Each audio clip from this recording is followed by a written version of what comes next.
All right. Hello, everyone, and nice to see you all. And I'm quite honored to be doing this stress management workshop with you. So it's going to be quite a tight program, and I'm going to try and get in what I think is going to be the most useful and helpful things for you to take away from this session. So we're going to start off first off by looking at a definition of stress, a clear definition of stress, because if you don't know the enemy, then you can't target it and you can't somehow come with an armor to try and say, what are you fighting against if you don't know exactly what the definition of stress is or what stress means to you. And obviously stress affects different people differently. So what is stressful to me, for example, is not stressful to my other half. And I'll give you a quick example. So for example, I don't like driving in London because I find it very stressful. I'd much rather take public transport, but he, on the other hand, finds it extremely stressful to take public transport and is very happy to drive into London. So that's an example of how our stress levels would be different, and therefore we would need different solutions to manage that. So we're going to be looking at what is stress and what stress translates to you personally. And then we're also going to look at how to recognize and manage the early signs of stress. Now, in order to do this, I thought it would be useful to just quickly show you the NHS definition of stress. And I think, Tom, you have a slide for that somewhere. I think it might be the next one. So that's the program we're going to be going through in the, yeah. So there you can see the NHS definition is the reaction people have to excessive mental or emotional pressure or other types of demands placed on them. Stress occurs when the demands in our life affect our ability to cope. Stress affects each individual differently. What one person might find stressful may not be stressful to another. So what I'd like to do for this first part is perhaps split you up into two groups. And if you can just bring an awareness of how do you know when you're stressed? What is it that you're feeling in your body, like your bodily sensations? What are the mental thoughts that might be going through your head? And then are there any emotions associated with that come up when you are in a stressful situation or you're finding yourself stressed? So in other words, how do you know when you're stressed? And if we can perhaps now split you into two groups, I think, and then I will come in and have a look and see what you're doing. And just take 10 minutes for this, and then we'll come back and we'll share what the findings are, and then we'll try and tailor it specifically for you. So can we split you up?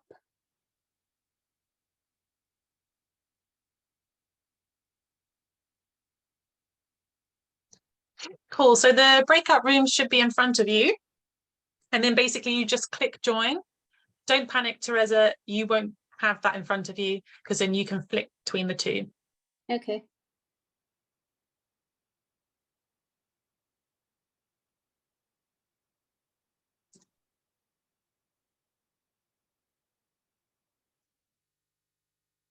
So I'll put you in room 2 first, Tereza.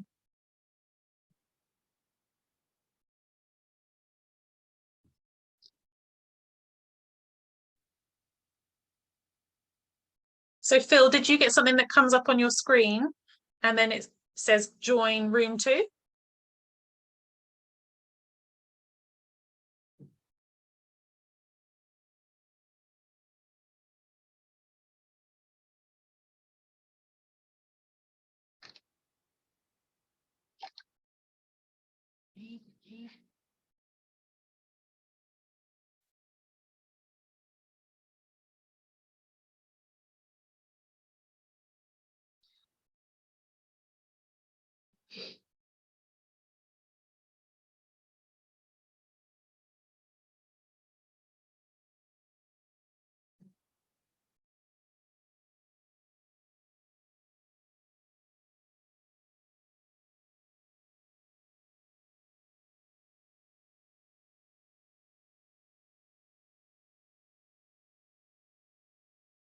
Hi, yoga. Just letting you know that everyone's gone into a breakout room, so don't panic. I'll just move you over to room 2 and you can join in with them.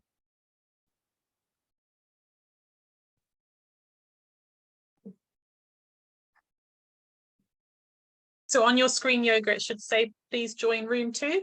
If you just click on that, it will take you through to where they're all having a discussion.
Hi, Brad. Don't panic. Everyone is just off in breakout rooms doing a little exercise. Oh, Anton.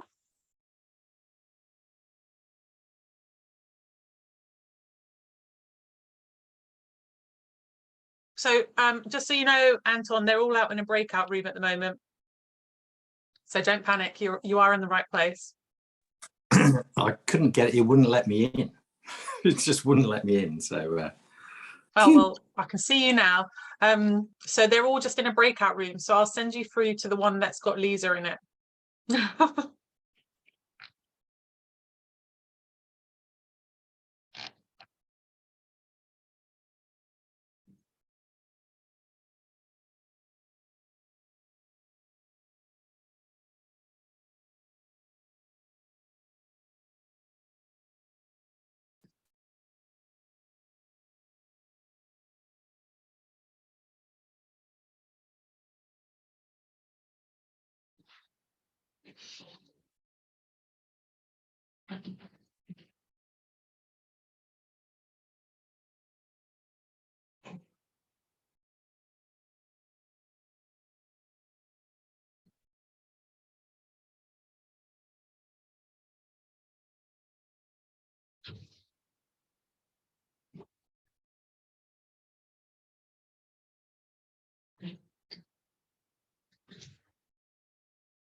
Welcome back to the main room.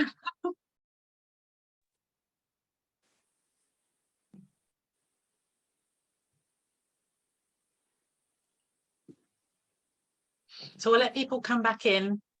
I think they've got into some big discussions, so that's a good sign. That's good. That's good. You obviously asked them a good question. I hope so. Did you get to see both groups a little bit? Yes, I did. Yeah. Okay, good. I think the group size has worked out just fine for this kind of an activity.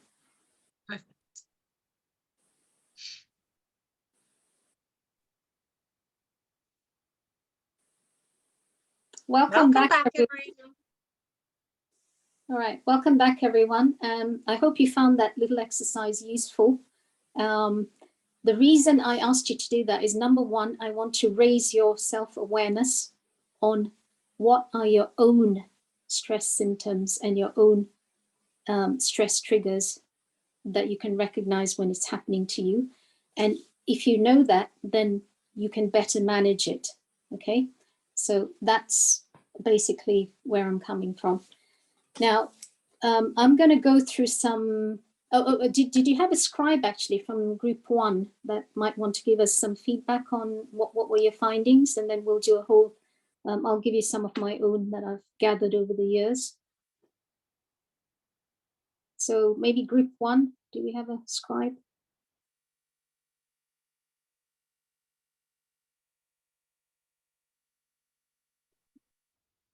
No. Who was group 1? Sorry, maybe we're confused. It doesn't matter. Just Okay. whoever you have. I'll go for it. We'll just take turns. Yeah. Okay, cool. So yeah, I think we'll group 2, but so we had some interesting bodily ones. So various triggers. We've got there was work, family pressure, sleep issues, also long-term stresses as well. Mm-hmm. As well as you mentioned, driving. So we were also thinking back to things like our driving tests, which for things like a driving test or any test like that, you could get physically sick.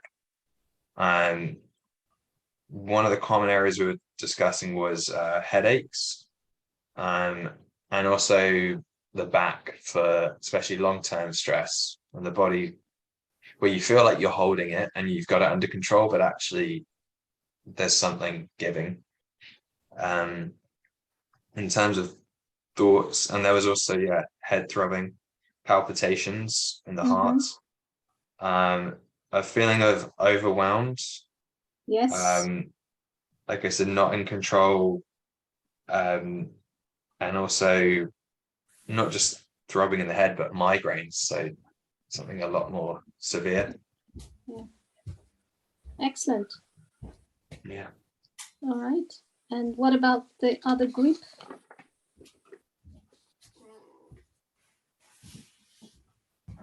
I think the main thing that came out of our talks was that it's something that seems to be overwhelming and in a way out of your control. And so how to manage these things was quite difficult. And sometimes, well, most often than not, it appeared that there were so many things going on in a person's life that it was just another thing that they had to sort out. And it could be just that other thing that they have to sort out that causes a stressful situation for that person. Yeah. So it was like an overwhelming sense of uncontrolled emotions that you may be feeling. Yeah. Brilliant. Okay, nice group work there. And so that was just to get you to increase your self-awareness on what's actually going on for you and what's going on in your body. So what I'm going to do is I'm going to share some of the findings that I've had over the years, actually working with patients and cancer patients in particular, of what are the physical symptoms that they actually go through when they're experiencing stress or a stressful situation. So one of them is obviously headaches. Everyone said headaches, your head starts throbbing and, the temples are going and you can feel the pulsating behind the eyes. You feel like you're going, out of control. Another very interesting one is upset stomachs. So when you're being faced with a stressful situation, your stomach goes, you either get a loose stomach or you might get constipated, or you might just feel that whatever you're eating is not being digested properly. So that's something to just be aware of, like be aware of your body and what's going on in your body and what's coming up for you there. Nausea is another common one. So people start to feel nauseous if they are under a lot of stress or a stressful situation. Aches and pains.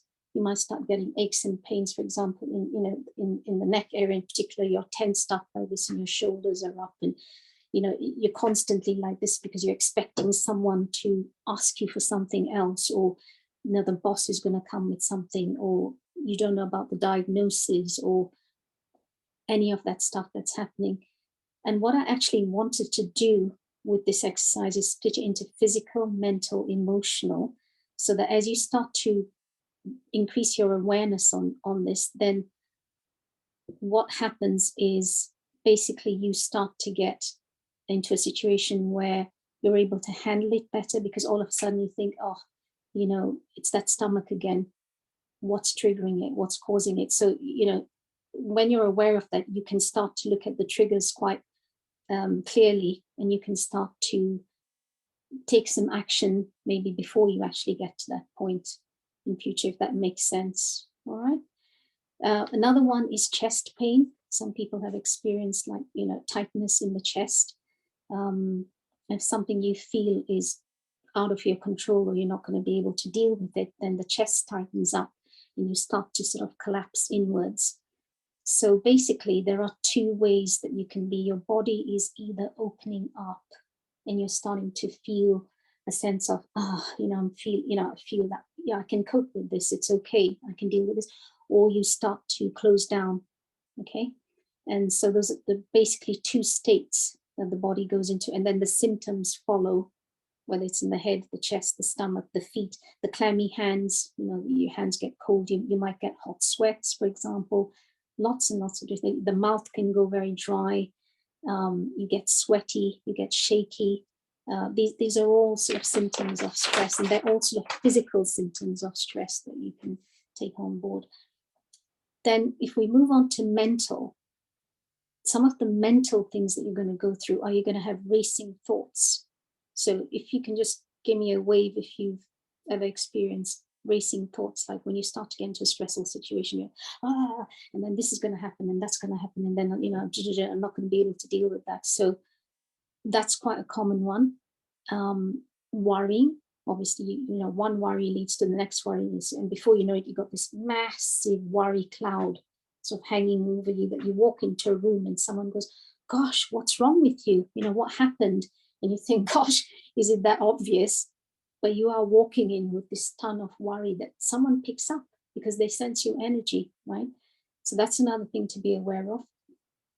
You can become defocused. So instead of being focused on a task, you go into what I call the freeze mode, like, this is too much, I don't know what to do, what can I do? And then the whole worry thing plays back and plays back and plays back. So you're in a cycle of, you just don't know how to break it and how to come out of it.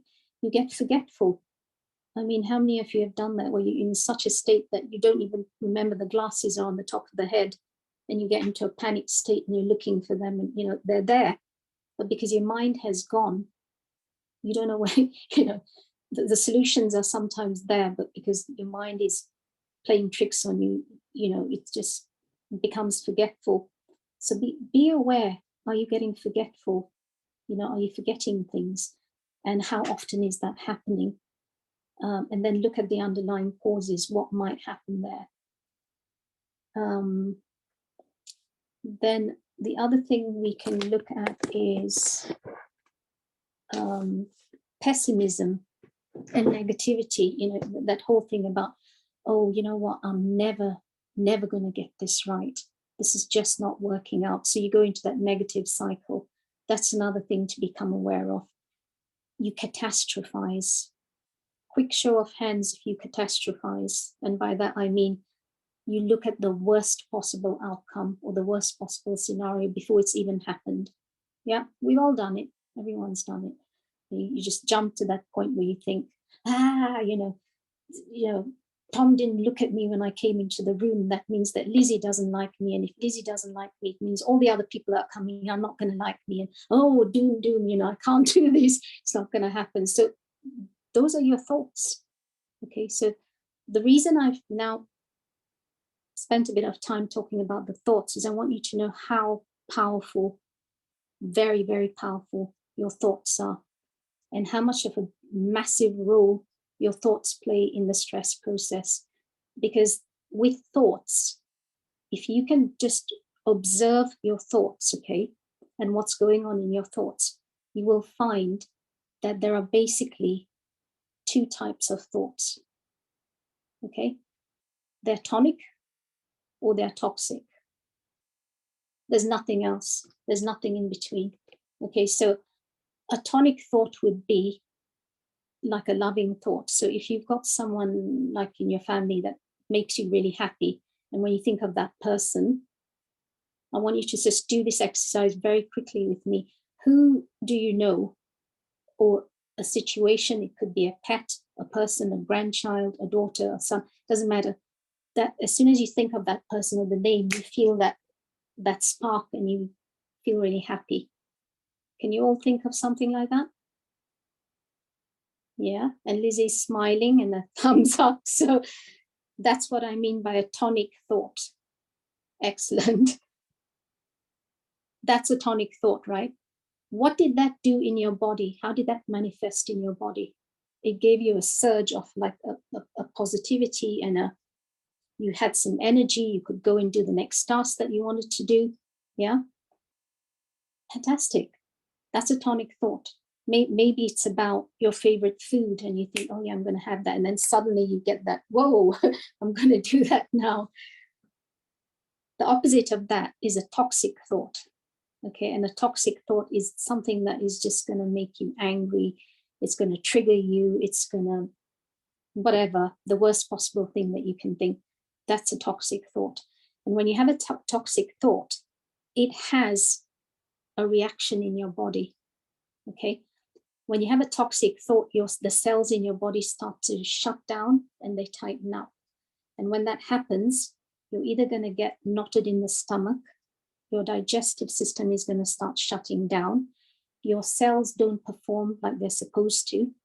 And if you've ever thought about a person or you've known a situation where, someone has suddenly just aged overnight, and you saw that person like a week ago, whatever, and then suddenly you see them and they've had some terrible or shocking news, and the next thing you know, you feel like, wow, they look like they've aged 10 years overnight.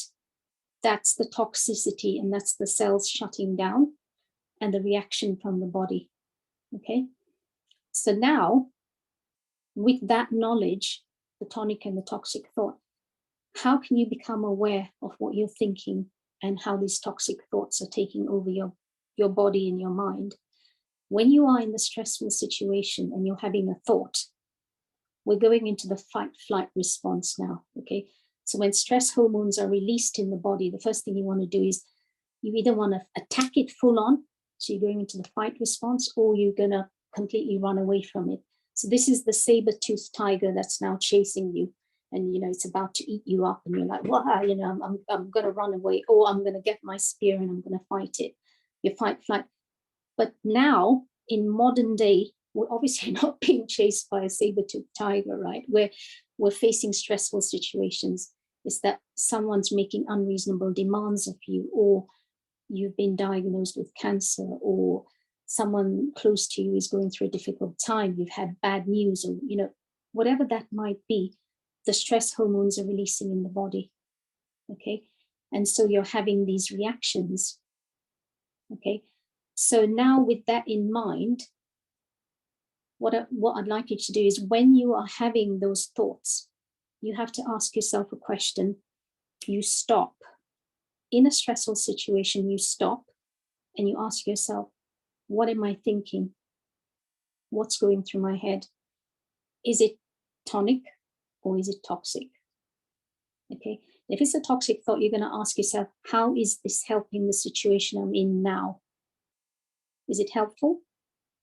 No. Then you've got to just sort of say to you, okay, thought, I'm glad that you came in, but I'm going to let you go. All right, so we're going to move on now to how we've looked at sort of triggers. Now we're going to move into how do we recognize and manage the stress triggers. Okay, and these are just some of the things that you can do. You can basically keep a diary and you can note down the date, the time, and the place of a stressful episode that you had. It doesn't matter what it is. And this is your private diary that you're going to keep, which is going to help you to manage the symptoms of stress. Then you're going to look at the exercise we just did, which is what are the physical symptoms that are manifesting in your body? What were you doing at the time? Who was with you? How did you feel emotionally? And what thoughts were you aware of at the time? And what did you start doing? You know, how did you start responding to that stress trigger? When you've got this data and this information, by the way, this is very, very useful if you are then going to see a therapist or you're going to go to your doctor because you're experiencing too much stress. You're then going to take this information, and the person that you're seeing, the professional, can find this very, very helpful in order to give you solutions as to how to deal with it. Okay. And then I want you to give it a stress rating of 0 to 10, where 10 is going to be the most stressful. 5 maybe, yes, you know, I'm in a situation here, but I can manage it. All right. So does that make sense in terms of, I just need to see a quick reaction here from people. Is this something that you're finding useful? Tereza, can I ask a question? Sure. It sounds stupid, but sometimes I get told to write a diary often to help and stuff. And then I find if I miss a day of the diary, but then I'm getting stressed about that. Does that make sense? And then I just feel like I've just added a stressor. Yeah, Yeah. absolutely. Yeah, it's Is just that one common? more thing. Yeah. And that's sort of judging yourself quite harshly, isn't it? It's like saying that, well, if I don't get this done, then I miss it. But by that point, let's say you've kept 5 days of a diary or 5 episodes, you're pretty much getting a pattern. So if you miss a day or 2 or you don't do it, it's not the end of the world. You're already halfway there. You're already getting to know what the triggers are. Does that answer your question? Yeah, I know it's probably that catastrophizing you were talking about. Yeah, it's to just stop at that point and think it's not the end of the world, because you've done 5 or 3 or 4, so you know what the pattern is, and you know what Thank you. are. Okay, so it doesn't. This is not about perfection. Perfection does not exist, and perfection in itself is the stressor.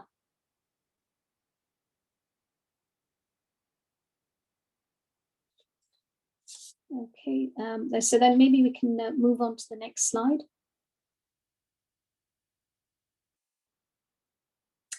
Okay, so we're going to go back into our groups now, and we're going to do a very quick 8 to 10 minutes on coping mechanisms. So when you know all this now and you know what the triggers are, what are some of the coping mechanisms that you turn to?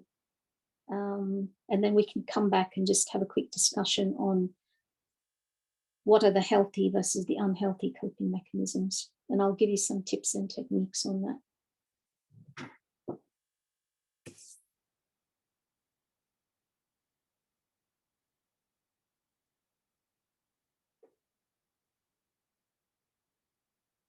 Cool. So there should be a button in front of you saying Yeah, I've to got join. it. Thank you. Perfect.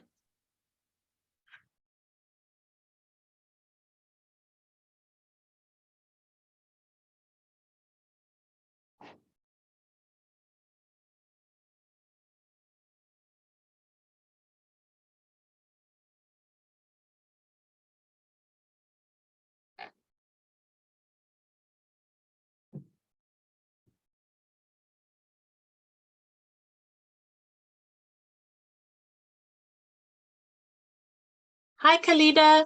There should be a button on your screen just for you to join a room. I think it's room 2 for you.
I know it's not much time. I'm just trying to keep it on schedule. Oh, you're on mute, Tereza. Right, now we can start moving through because I think we've got a few more slides to cover, and then we'll look at stuff. So did people find that useful, those who are here? Yeah. Yeah. Lizzie, I miss you on a Fridays. Oh, Please come back. I'm living in the countryside now. Are you? Whereabouts? I'm in Cheltenham, in the Ah. Cotswolds. Oh, very nice. Yeah. Yeah.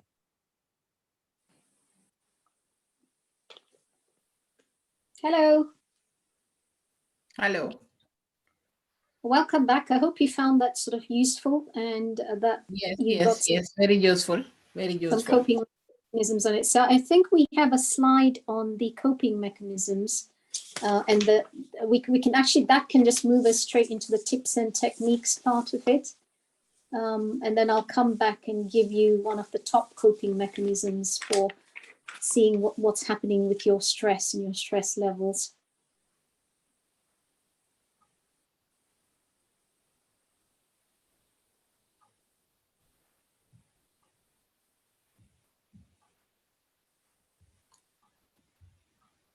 Nothing in the screen. I think it's still coming up.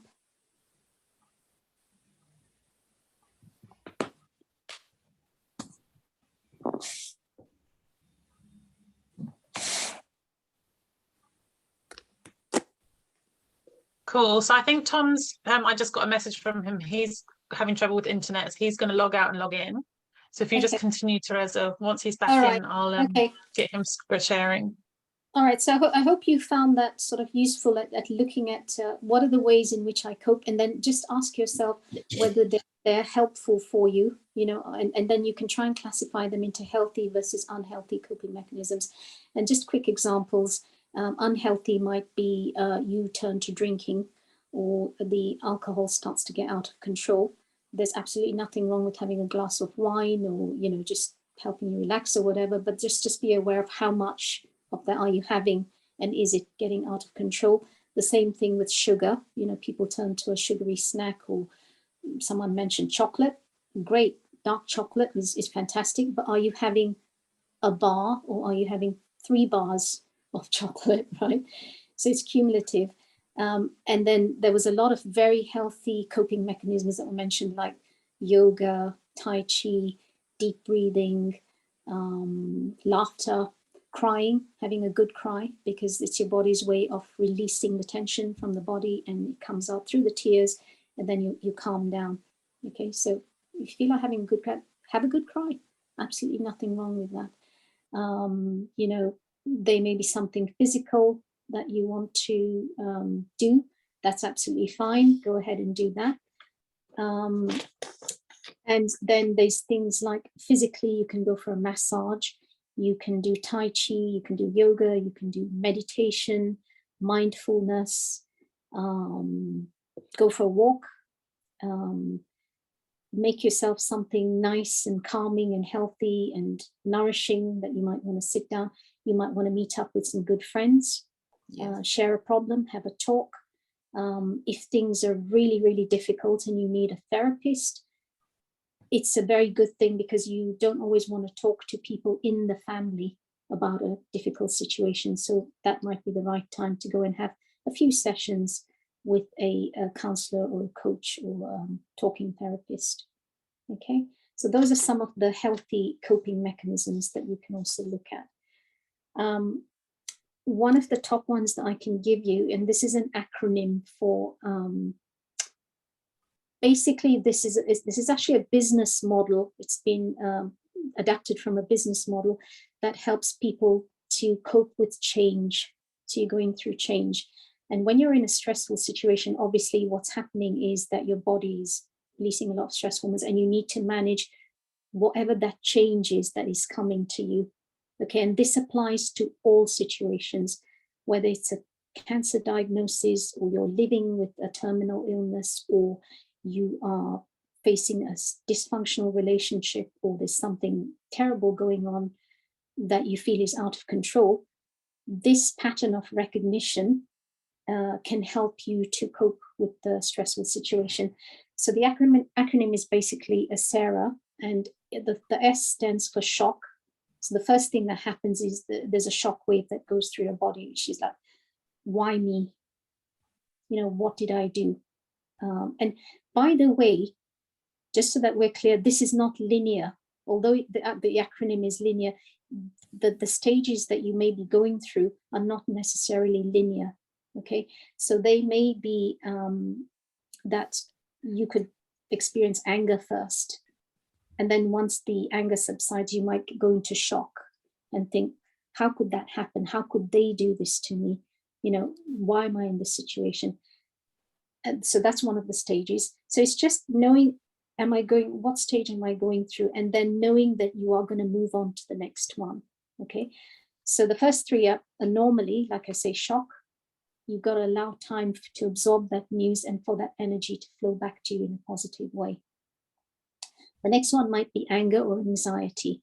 And many of you said in the earlier stages that, you know, there's anxiety and, you know, you feel cheated or something that is just so horrible that you just feel angry. And the anger, by the way, is creating toxic thoughts in the body. Okay, so that's not going to be helpful for you short or long term in order to cope with it. That's actually going to cause more health problems in the long run. So be aware of it and know that you're going to need help to sort that out. Then the third stage could be rejection, resentment, resistance, or denial. And many of us go through this. So the denial stage will be, it's not really happening. Yeah, it's somewhere out there, but you know, I'm not going to accept that it's happening, because then I have to do something about it and I'll have to take responsibility. So we're actually, as human species, very good at putting things out there and pretending that they're not happening, so we deal with them. All right, so we have that, and then the defense mechanisms come up. So if you recognize yourself in any of these situations in a stressful response, then the next stage where you're starting to come out of it is the acceptance stage. And that is just literally looking at it in a completely truthful place, putting the spotlight on it and going, this is what it is. This is actually the definition of what's happening. Now you can start to take action on it, because you've actually diagnosed the problem accurately and correctly. You know the stress triggers, you know what the problem and the outcomes are. And so now you can start to take action on it. Otherwise, if you don't do that, you can't have a solution for it, because then you're not even being honest with yourself. So the most important advice I can give you is be honest with yourself. What is it? And have you accepted it? That this is the reality, this is what's happening. Now the healing and the hope can start to come in. Okay, and that's the stage where you literally, and when you accept a situation that you can't change, when it's out of your control, and suddenly you go, okay, you know what, I accept that this is something I can't change. From the word acceptance comes peace. Okay, so that's the peaceful stage that you start to absorb, and you think, okay, now I know that this bad thing has happened or whatever, but now I'm ready to get help and to see what positive action I can take on that. And then finally, you're in the healing or the hope stage. Okay, so the past is now confined to history and you're seeking help on that situation. And it may well be, if there's one thing that the pandemic has taught us, for example, it's that we are not in control of everything. And there are certain things that we just cannot control. Okay, and it's just accepting that you can't be in control of everything. So what's the next best thing that you can do? Okay, so what do you think about the acronym then in terms of managing change? Can I just see a bit of a response there and see how you're feeling about that? It's easy to remember. Yeah. I'll have to memorize it. Mm-hmm. Yeah. Even if you remember one word, isn't it? Like shock, you absorb Yeah. the anger, You know your body needs Yes. time to work, and give yourself time. So, Yeah. don't go like, oh, I need to get over it. No, Yeah. because it will take, it takes as long as it takes. But just be aware that you are going through that. And that's okay, because it's a human emotion that we all experience. And it's okay. It's okay that that's the stage that you're at. I think it's great to know that it's not linear, that you might be going through that process differently from other people. And so, you might have be in between two of them and go back and forth, and it's not linear until you've kind of gone through your own journey on it. Absolutely. And it's the same thing with grief. I mean, if you're in a grief response, grief will take as long as it takes for each individual. There is no magic formula or pattern that says, oh, 6 months are over now, you've got to be over it. That's not how it works, because we are all so different as individuals, right? So the same thing with this acronym here. You might be between stages, and you might even sometimes jump from acceptance back into anger or back into rejection. But the important thing is that you can actually say to yourself, oh, I'm angry again. Then you can work through that, and then you can come into maybe the acceptance stage again.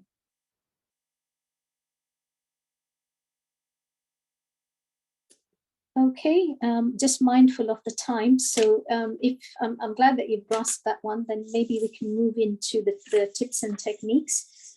And here again, so just to recap what we said about the tips and techniques, the top tip that I can give you here is to replace the word stress with fear.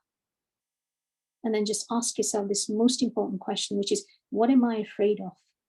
Because that's what stress is. Stress is actually fear-induced. Are you running away from the saber-toothed tiger? What is the stressful situation? What are you actually afraid of that's going to happen in this situation? And if you can define that accurately, maybe through the diary and those questions that I asked you earlier, you can find a workable solution for that. And then the other very important one I had was to distinguish between stress and overwhelm.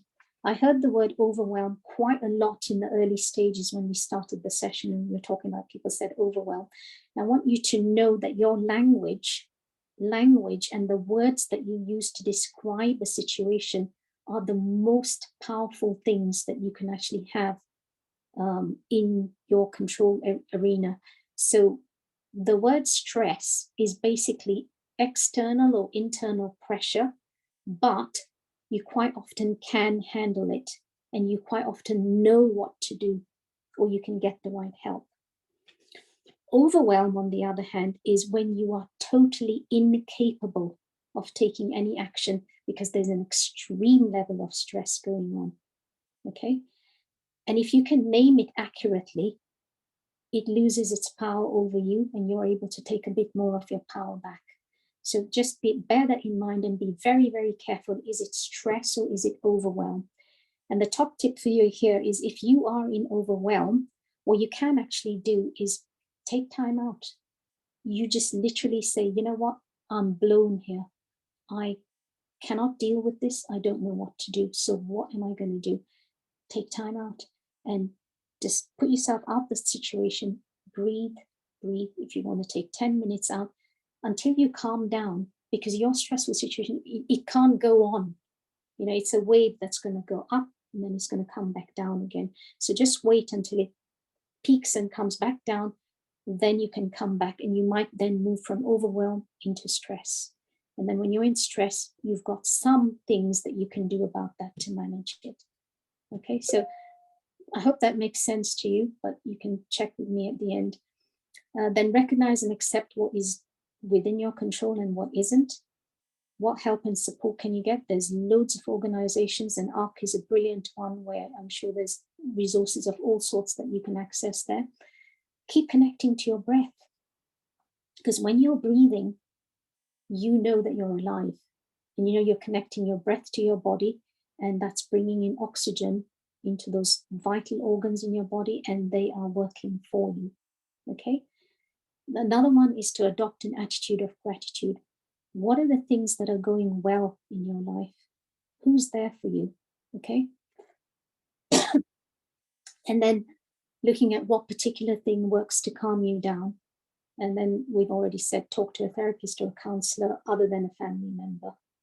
Okay, so we move on to the next slide.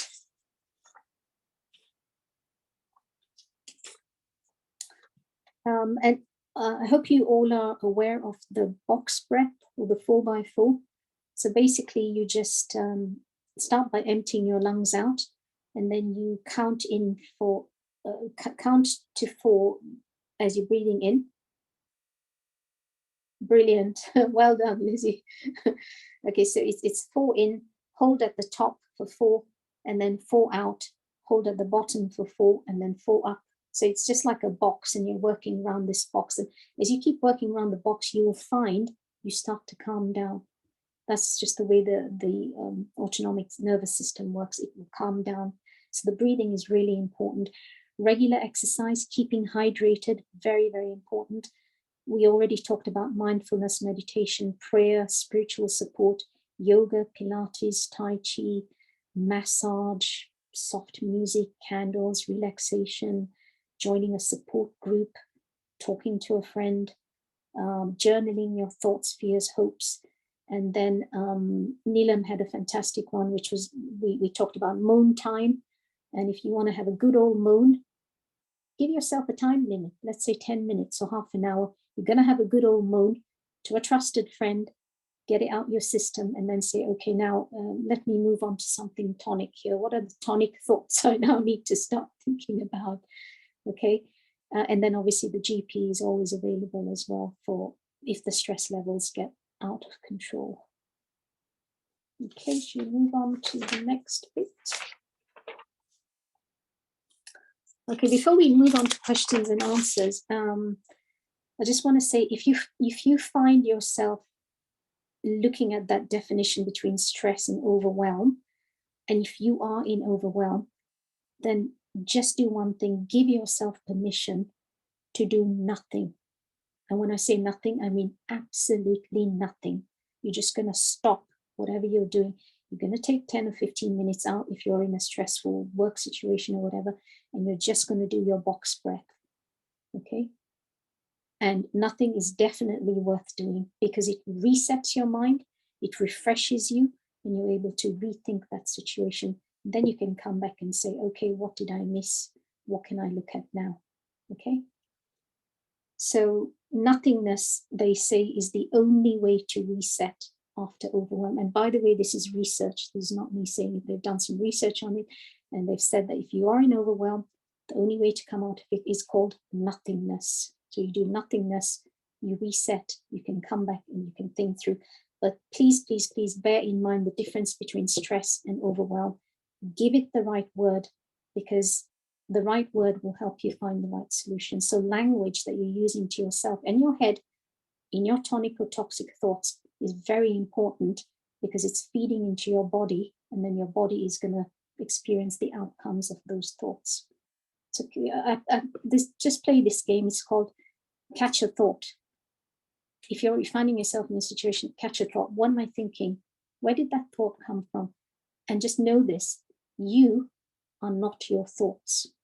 Your thoughts are completely different to you. They're only thoughts, and a thought can be changed. Okay.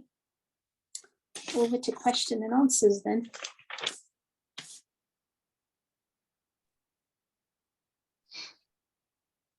Yes, definitely.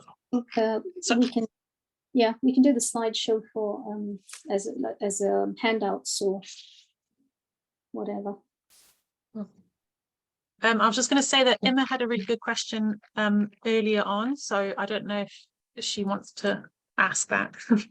Mm-hmm. Thanks, Lucy. Thank you, and thanks, Tereza. That was really brilliant tips. I found the tips really, really useful. My question really was the difference between depression and stress, because a lot of the symptoms sound quite similar. Yeah. So there is actually quite a fine line between depression and stress. stress can actually be, we're talking about episodes that you're experiencing that are inducing stress hormones in the body. And actually, you know, stress gets a bad rep because at the end of the day, we all need a bit of stress because it actually keeps us alive. I mean, stress stops you running out onto the road in the midst of traffic, for example. So that actually keeps you alive. It gets you up in the morning. It gets you doing things.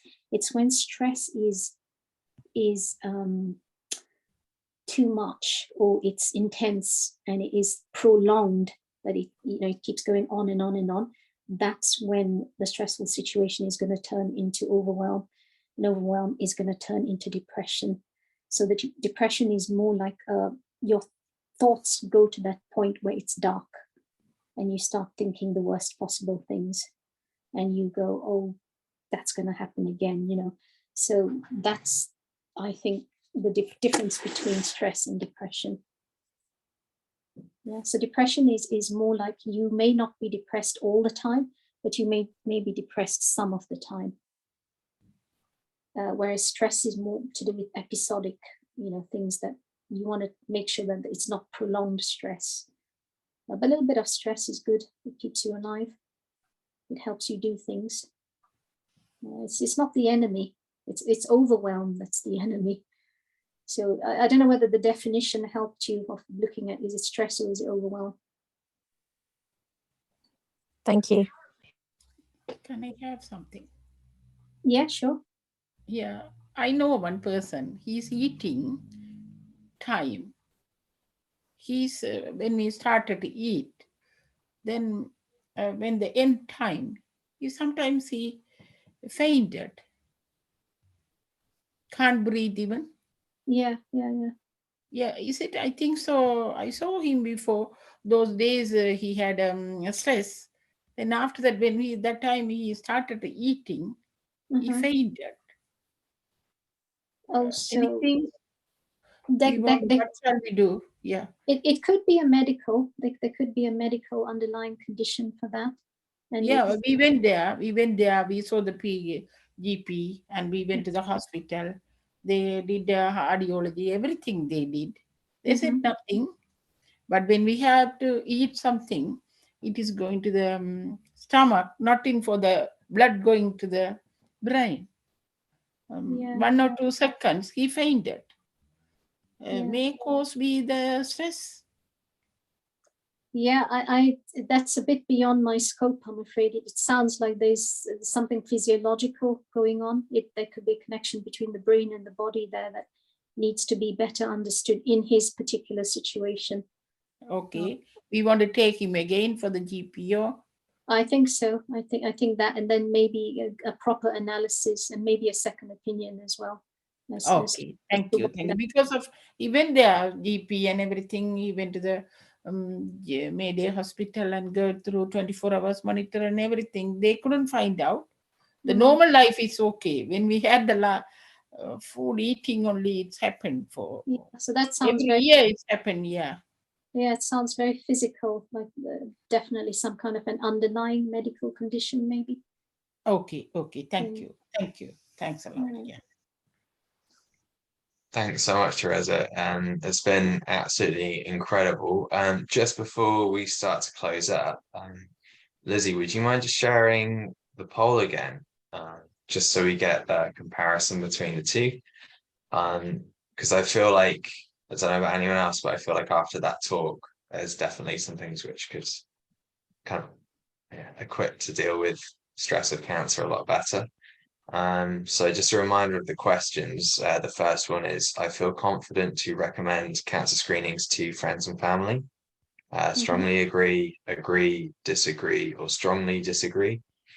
And number 2 is, cancer within my community is discussed either openly, sometimes a bit, but needs more awareness, rarely, or never.